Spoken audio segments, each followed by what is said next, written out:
So today in this topic we will study that how the Newton's first law is contained in the second law of motion.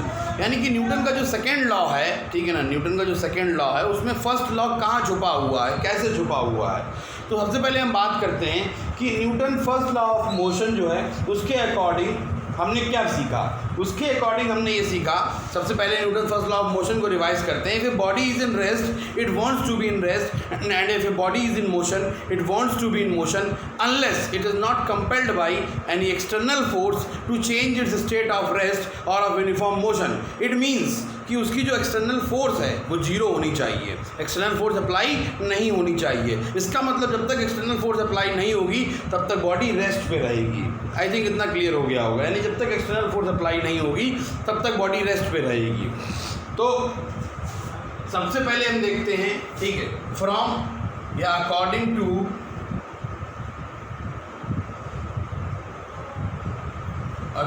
To Newton's second law. Newton second law के हिसाब से हमारा एक statement बनता है, वो statement है rate of change of momentum is directly proportional to the applied force. तो न्यूटन सेकेंड लॉ की वजह से, ठीक है, एक चीज़ यहाँ पर निकल के आती है, वो क्या निकल के आती है, रिलेशनशिप निकल के आती है F=m/a। तो ये रिलेशनशिप निकल के आती है, इसको हमने दिया इक्वेशन नंबर 1, ठीक है। आगे देखिए सेकेंड अगर हम बात करते हैं, ठीक, तो अब Newton first law of motion के हिसाब से, ठीक है, फर्स्ट लॉ ऑफ मोशन के हिसाब से अगर हम बात करते हैं कि if no external force is acting, if no external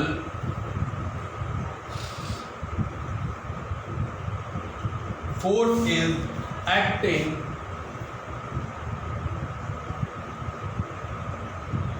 on an object, if no external force is acting on an object, ठीक है ना, एंड द ऑब्जेक्ट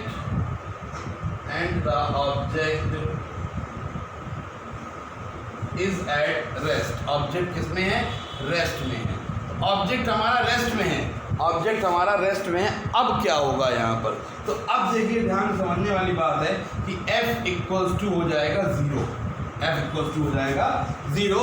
तो फ्रॉम इसको दे दिए इक्वेशन नंबर 2, ठीक है। तो from equation 1 and 2 we get, from equation 1 and 2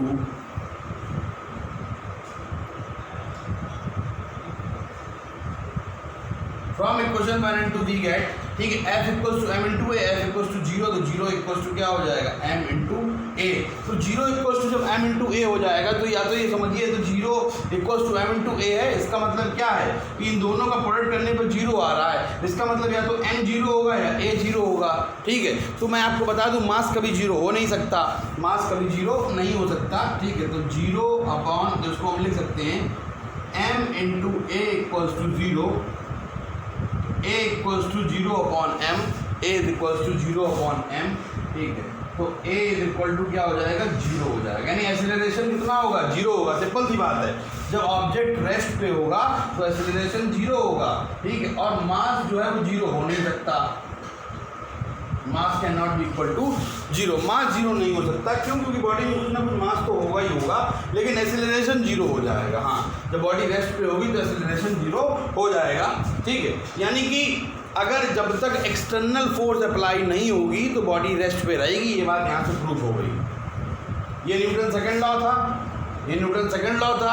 और यहाँ हमने एक केस मान के चले, वो केस हमारा ये हम लेके चले, from the Newton second law we will prove the first law. तो ये हमारा सेकेंड लॉ दिया गया F=m/a, ठीक है। लेकिन यहाँ से देखिए हमने कंडीशन क्या ली कि ऑब्जेक्ट जो है वो रेस्ट पे है, ठीक है। ऑब्जेक्ट रेस्ट पे है तो F=0, ऑब्जेक्ट रेस्ट पे है, ठीक है। अगर ऑब्जेक्ट रेस्ट पे होगा तो फोर्स लग नहीं रही होगी, इतनी तो बात समझ में आती है। फोर्स नहीं लग रही थी, ठीक है, F=0, तो a भी हमारा क्या हो गया? 0। यानी कि सिंपल सी बात है, जब तक एक्सटर्नल फोर्स नहीं लगेगी तब तक बॉडी मोशन में नहीं आएगी। एक्सटर्नल फोर्स नहीं लगेगी, बॉडी मोशन में नहीं आएगी। ये बात समझ लीजिए कायदे से, बिना एक्सटर्नल फोर्स के बॉडी मोशन में नहीं आ सकती है, ठीक है। आगे कंडीशन देखिए भाई, एक्सटर्नल फोर्स ही तो मना करता है फर्स्ट लॉ ऑफ मोशन में, एक्सटर्नल फोर्स नहीं लगानी है, ठीक है। अब आगे देखिए सेकेंड में, यहाँ से मैं भी पॉइंट को रब कर रहा हूँ, ठीक है ना, इसको मैं रब कर रहा हूँ। तो यू में टेक द स्क्रीनशॉट, आप स्क्रीनशॉट इसका ले सकते हैं। आगे देखिए,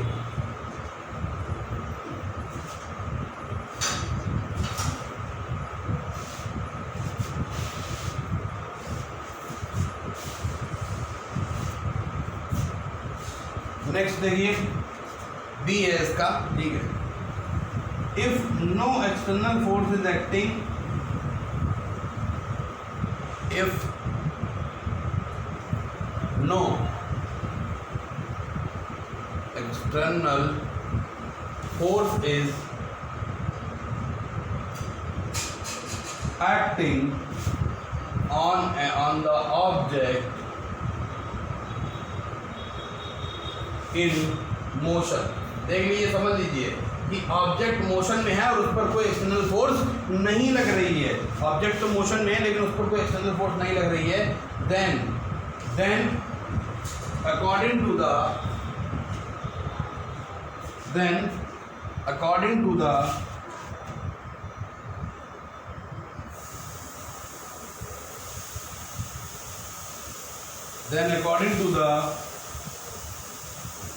Newton's second law of motion,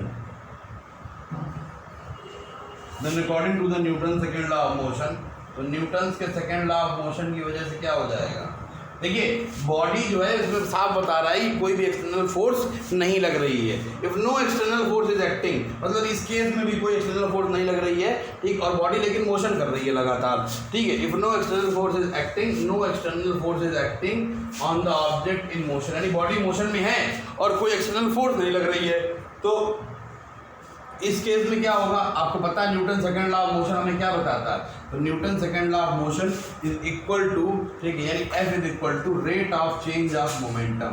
क्या होता है, rate of change of momentum, ठीक है, rate of change of momentum के इक्वल होता है, ठीक, क्लियर। तो अब rate of change of momentum का मतलब हो जाएगा F is equal to mv minus mu upon t, ठीक है। इसके अकॉर्डिंग अगर कोई भी एक्सटर्नल फोर्स नहीं लग रही है तो इस केस में भी F इक्वल टू क्या लेंगे, हम 0 लेंगे। तो अभी रखेंगे F इक्वल टू 0, देखिएगा, ठीक है। तो यहाँ पे आप 0 रख दीजिए, अब चलिए रख दीजिए भाई, अगर कोई एक्सटर्नल फोर्स नहीं कर लग रही, इसका मतलब एक्सटर्नल फोर्स क्या होगी, 0 होगी, F 0 होगा, तो F 0 है हमारा, माना हमने, ठीक है। तो F इज इक्वल टू हो जाएगा m into v minus mu upon t, ठीक है। ओके, तो देखिए now F is equals to 0, F 0 रख लिया, mv minus mu upon t हो गया, ठीक है। अब यहाँ से आप देखेंगे, यहाँ से क्या चीज़ निकल कर आई, यहाँ से निकल गया है 0 इंटू टी, तो 0 इंटू टी कितना होता है, 0 इंटू टी 0 हो जाएगा, तो 0 इक्वल्स टू हो जाएगा mv माइनस mu, ठीक, आप समझ सकते हैं mv minus mu equal to 0। अब एक डाटा आप ट्रांसपोज कर दीजिए इधर, ठीक है ना, आप इधर mu को ट्रांसपोज कर दीजिए, तो mv इक्वल्स टू हो जाएगा mu ना, m से m कैंसिल आउट हो जाएगा, b इक्वल टू क्या हो जाएगा, u हो जाएगा। देखिए समझिएगा, अगर कोई एक्सटर्नल फोर्स अप्लाई नहीं हो रही है, इस केस में भी आपने देखा कोई एक्सटर्नल फोर्स अप्लाई नहीं हो रही है, तो बॉडी जिस वेलोसिटी से मूव कर रही थी उसी वेलोसिटी से मूव करती रहेगी।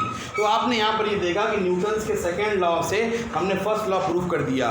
पहले केस में भी फर्स्ट लॉ प्रूफ किया था, उसमें भी किया था कि बॉडी अगर रेस्ट में है तो एक्सटर्नल फोर्स 0 होगी, तो बॉडी में कोई एक्सेलरेशन नहीं होगा। It means when body is in rest it wants to be in rest. ये न्यूटन्स का फर्स्ट लॉ है और प्रूफ किससे हुआ, न्यूटन्स के सेकेंड लॉ से। तो यही चीज़ हमें यहाँ पर क्लियर करके मैं आपको समझा रहा हूँ कि Newton's first law of motion जो है वो Newton's second law of motion में छुपा रहता है, वो उसमें कंटेंड होता है। क्लियर, तो Newton first law of motion is content in the Newton second law of motion.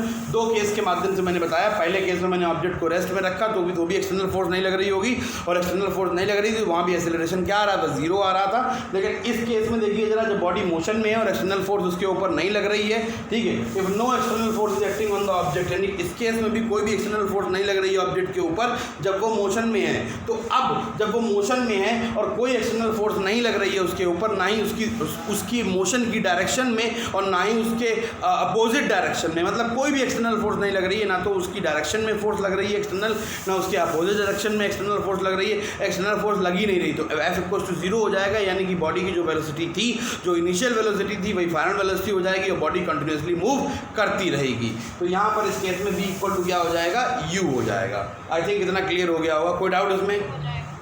कोई doubt? No sir, no sir. Okay ना, तो इतना क्लियर हो गया, ठीक है।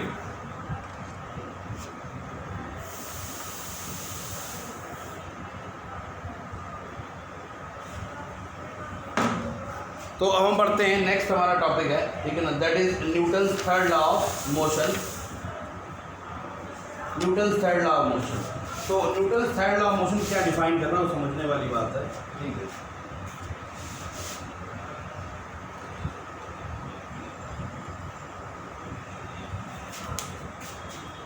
Just wait.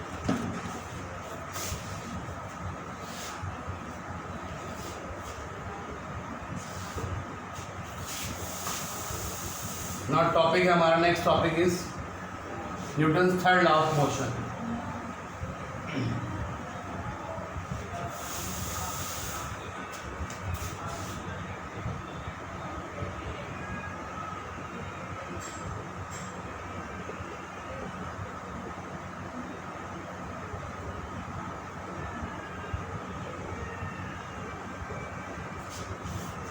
Newton's third law of motion. तो Newton's third law of motion, according to Newton's third law of motion,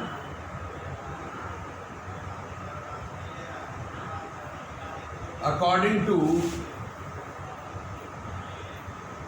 Newton's third law of motion,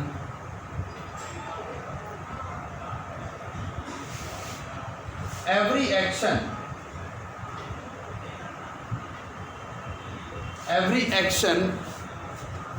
has an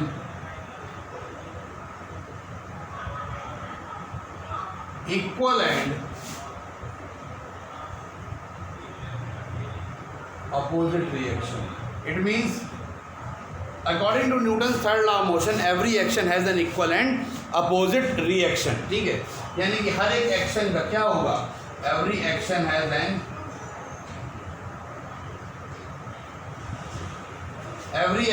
an equivalent opposite reaction। तो ये हमारा Newton's का third law of motion होगा कि हर एक action का equal and opposite reaction होता है। जैसे कि सपोज दैट ये हमारी ग्राउंड है और इस ग्राउंड पर जो है एक बॉक्स रखा हुआ है, ठीक है, एक बॉक्स रखा हुआ है, ये ग्राउंड है और इस ग्राउंड पर एक हैवी बॉक्स रखा हुआ है, ठीक है, हैवी बॉक्स रखा है, ठीक है। इस ग्राउंड पर जो हैवी बॉक्स रखा है, इस हैवी बॉक्स का जो वेट है वो कहाँ लग रहा होगा, डाउनवर्ड डायरेक्शन में। उसका वेट है वो डाउनवर्ड डायरेक्शन में लग रहा होगा, ठीक है, डाउनवर्ड डायरेक्शन में लग रहा होगा। लेकिन इस वेट को बैलेंस आउट करने के लिए एक फोर्स लग रही होगी जो कि अपवर्ड डायरेक्शन में लग रही होगी, इसे कहेंगे रिएक्शन फोर्स। क्या कहेंगे, रिएक्शन फोर्स। तो ये दोनों फोर्सेज आप देख रहे हैं, दोनों फोर्सेज देख रहे हैं। मैंने बताया भी था पहले कि force always acts in pairs. Force हमेशा कैसे काम करती है, पेयर्स में काम करती है, पेयर्स में रहती है, ठीक है ना। फोर्स जो है वो कभी भी सिंगल एग्जिस्ट नहीं करती। तो आई थिंक इतना क्लियर होगा। Force always works in pair, force always occurs in pair. तो यहाँ पर आपने देखा कि वेट जो है, इस बॉडी का जो वेट है वो कहाँ फोर्स अप्लाई कर रहा है, ग्राउंड के ऊपर, ठीक है ना। जो वेट है बॉडी का, बॉक्स का, क्यूबिटल बॉक्स का जो वेट है वो कहाँ लग रहा है, ग्राउंड के ऊपर लग रहा है, ठीक है ना। तो फोर्स, उसकी जो एक्शन फोर्स है वो डाउनवर्ड डायरेक्शन में लग रही है। But ground is also applying a force in the upward direction that is termed as the reaction force। उसको क्या कहा जाएगा, रिएक्शन फोर्स कहा जाएगा, that is termed as the reaction force। तो रिएक्शन फोर्स कहाँ लग रही है, अपवर्ड डायरेक्शन में लग रही है, ठीक है। तो आई थिंक इतना क्लियर हो गया होगा कि रिएक्शन फोर्स जो है वो अपवर्ड डायरेक्शन में लग रही है और बाकी जो फोर्स है वो डाउनवर्ड डायरेक्शन में लग रही है, ठीक है, क्लियर। तो these two forces are always equal in magnitude. हाँ बताइए।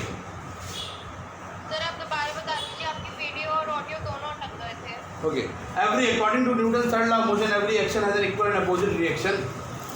It means कि जो ये बॉक्स रखा हुआ है, ठीक है, बॉक्स जो रखा हुआ है वो बॉक्स जो है वो कहाँ फोर्स लगा रहा होगा, डाउनवर्ड डायरेक्शन में। इसका वेट कहाँ लग रहा होगा, ग्राउंड के ऊपर लग रहा होगा, in the downward direction.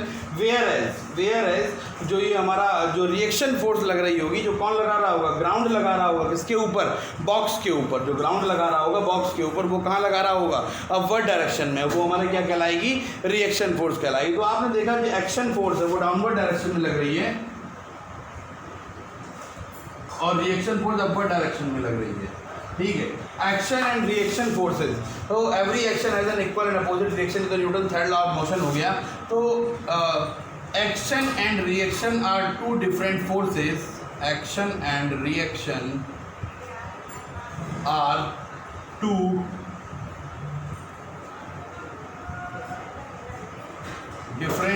forces which are acting on two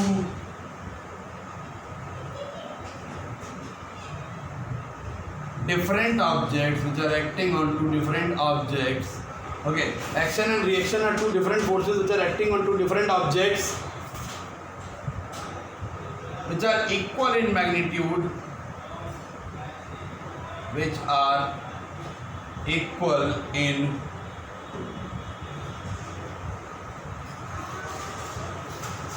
magnitude and opposite in direction,